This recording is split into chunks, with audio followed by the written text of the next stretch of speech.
yourself any question. Sush Kulkarni from Nottingham.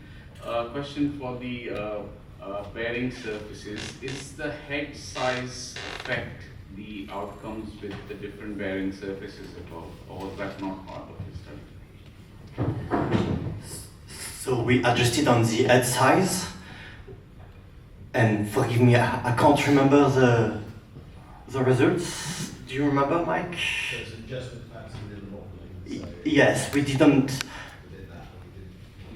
look at the specific risk, we just adjusted for this. Any other questions? Martha Armstrong from Leicester.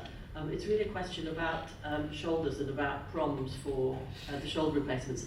I am somebody that dutifully fills in the Oxford shoulder score when we're doing a shoulder replacement. So it's pretty dismal to see that the return rates are so low that we're not actually using that data. But one of the things that I'm concerned about as we go forwards, we're looking at revision rates, but if we are to use those proms data, we know from some work that we did interrogating the NJR that there is a ceiling effect for the Oxford shoulder score, so that it never really differentiates the very best of the shoulder replacements. The American shoulder and elbow score gives a better differentiator.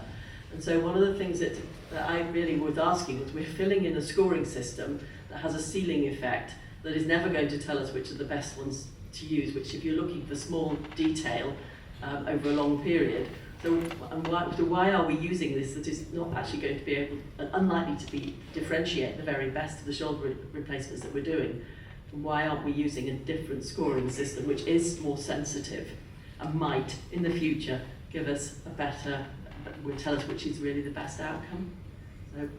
Thank you. I think there are several questions wrapped up in there. I mean, the dominant one, I think, is the actual return rates, and we have recently sent out a questionnaire to all of the acute hospitals, all of the hospital trusts that contribute data to the NJR, asking them if they do their own PROMS questionnaires versus whether they do and including rather whether they do the national PROMS as well.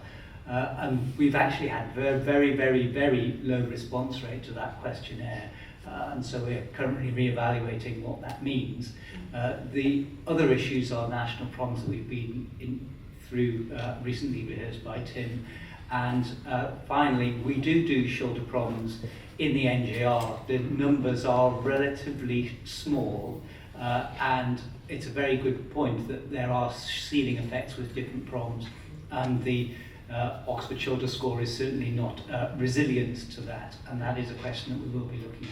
Thank you for that.